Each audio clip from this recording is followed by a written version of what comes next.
കറുപ്പോ വെളുപ്പോ ആ രൂപത്തിലുള്ള ഒരു വേർതിരിവിൻ്റെ ആവശ്യമില്ല.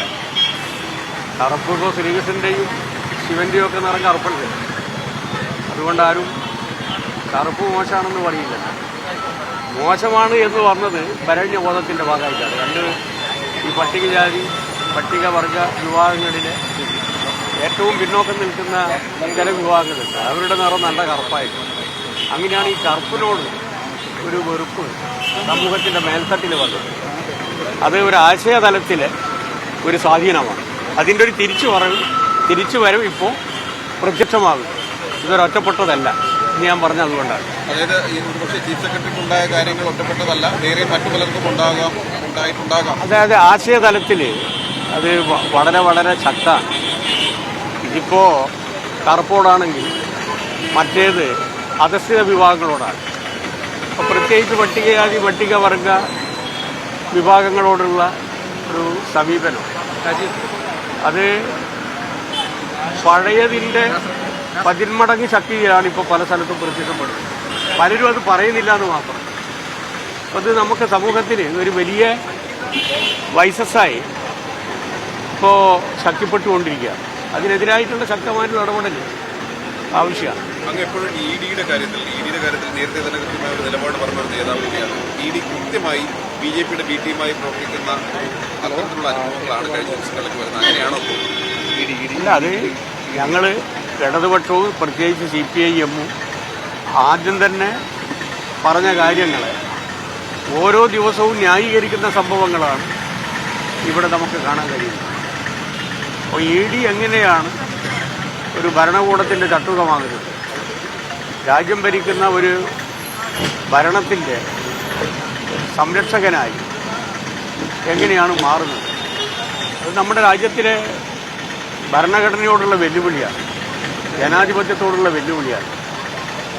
അപ്പോൾ ഇന്ന് നിങ്ങൾ പത്രത്തിൽ കണ്ടല്ലോ, നമ്മളെ ബാബുവിനെതിരായി 25 ലക്ഷത്തിൻ്റെ ശരിയോ തെറ്റോ എന്നുള്ളത് വേറെ പ്രശ്നം. പക്ഷേ അത് ED അന്വേഷിക്കുകയാണ്. ഇത് എത്രയാ കോടി? 51 കോടിയല്ലേ. 51 കോടി പുകപോലിയായിപ്പോയി. ആരെങ്കിലും ഡ്രൈവറെ പറഞ്ഞേക്കുമോ? 3.5 കോടി തന്നെ സമ്മതിക്കുക.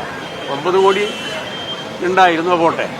3.5 കോടി 25 ലക്ഷം ആയതെങ്കിൽ അപ്പോൾ 25 ലക്ഷത്തിൻ്റെ ഒരു അക്കൗണ്ട് ഉണ്ടാക്കാൻ പറ്റും എന്നുള്ളത് കൊണ്ടാണ് 25 ലക്ഷത്തിലേക്ക് താഴ്ത്തിയത്.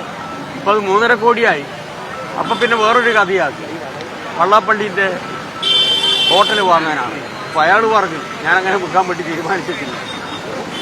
പക്ഷേ ബന്ധപ്പെട്ട കക്ഷികളെടുക്കെന്ന് മൊഴിയെടുക്കേണ്ടത് ഒന്നുമില്ല, ഏകപക്ഷീയമായിട്ട് എക്സോണറേറ്റ് ചെയ്യുക. ഇത് ഒരു പൊതുസമൂഹം ഇത് നല്ല രൂപത്തിൽ തിരിച്ചറിയും. ശക്തമായിട്ടുള്ള ആശയപ്രചരണത്തിനും പ്രക്ഷോഭത്തിനും CPIM രംഗത്ത് വരികയാണ്. ബ്രാഞ്ച് അടിസ്ഥാനത്തിൽ, ലോക്കൽ അടിസ്ഥാനത്തിൽ, ഏരിയ അടിസ്ഥാനത്തിൽ, അതുപോലെ തന്നെ സ്റ്റേറ്റ് അടിസ്ഥാനത്തിൽ വലിയ പ്രക്ഷോഭം നടത്തും. എല്ലാ ആൾക്കാരും അങ്ങനെയല്ല കേട്ടോ. EDക്കുള്ളിൽ തന്നെ നല്ല രൂപത്തിൽ ചിന്തിക്കുന്ന ഒരു വിഭാഗം. അതിൻ്റെ ഭാഗമായിട്ടാണ് ആ സ്വർണ്ണക്കടത്തുമായി ബന്ധപ്പെട്ടുകൊണ്ട് കുറേ ആൾക്കാരുടെ പേരിൽ ഇവർ നടപടി എടുത്തില്ല. കേന്ദ്ര ഗവൺമെൻറ് ഓർമ്മയില്ല. അത് ശക്തമായിട്ടുള്ള നിലപാട് അവർ എടുത്തതിൻ്റെ ഭാഗമായിട്ടാണ്. രണ്ടുമുണ്ട്. കംപ്ലീറ്റ് ED മോശമെന്നുള്ളതല്ല. അതിൽ RSSും BJPയും പറയുന്നതിനനുസരിച്ച് പ്രവർത്തിക്കുന്ന ആൾക്കാരുണ്ട്, മെറിറ്റിൻ്റെ മുകളിൽ ചിന്തിക്കുന്ന ആൾക്കാരുണ്ട്. അങ്ങനെയുണ്ട്, രണ്ടുമുണ്ട്.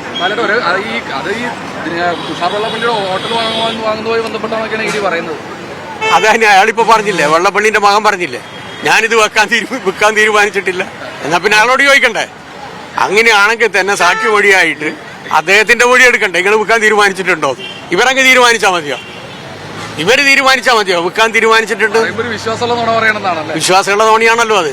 അതെല്ലാം മറ്റേ പൊളിച്ചു കൊടുത്ത്, വെള്ളാപ്പള്ളിന്റെ മകൻ പൊളിച്ചു കൊടുത്തല്ലോ. ഞാൻ വിൽക്കാൻ തീരുമാനിച്ചിട്ടില്ല, വാങ്ങാനും തീരുമാനിച്ചിട്ടില്ല. പ്രക്ഷോഭരോടിലേക്ക് കടക്കുന്നല്ലേ? ഞങ്ങൾ ശക്തമായിട്ടുള്ള പ്രചരണം നടത്തും. ഇത് അവസാനിപ്പിക്കണം. ഇത് ഏകപക്ഷീയമായിട്ടുള്ള ആക്രമണമാണ്. അതുകൊണ്ട് ED എന്ന് പറയുന്നതിന് അങ്ങനെ ആക്കിയാൽ നമ്മുടെ ജനാധിപത്യത്തോടും സംവിധാനത്തോടും അന്വേഷണ ഏജൻസികളോടും ജുഡീഷ്യറിയോടടക്കം അസംതൃപ്തി വരും. ഇപ്പൊ ഈ കോൺഗ്രസും BJPയും ഭരിക്കുന്ന ഈ തദ്ദേശ സ്ഥാപനങ്ങൾ ആശുമാർക്കുള്ള ഓണറേറിയം കൂട്ടിയിട്ടുണ്ട്, അത് സർക്കാരിനെതിരെ അതെ, അല്ലാതെ നിൽക്കില്ല, നിയമപരമായിട്ട് നിൽക്കില്ല, നിൽക്കില്ല അല്ലേ? അത് നിൽക്കില്ല.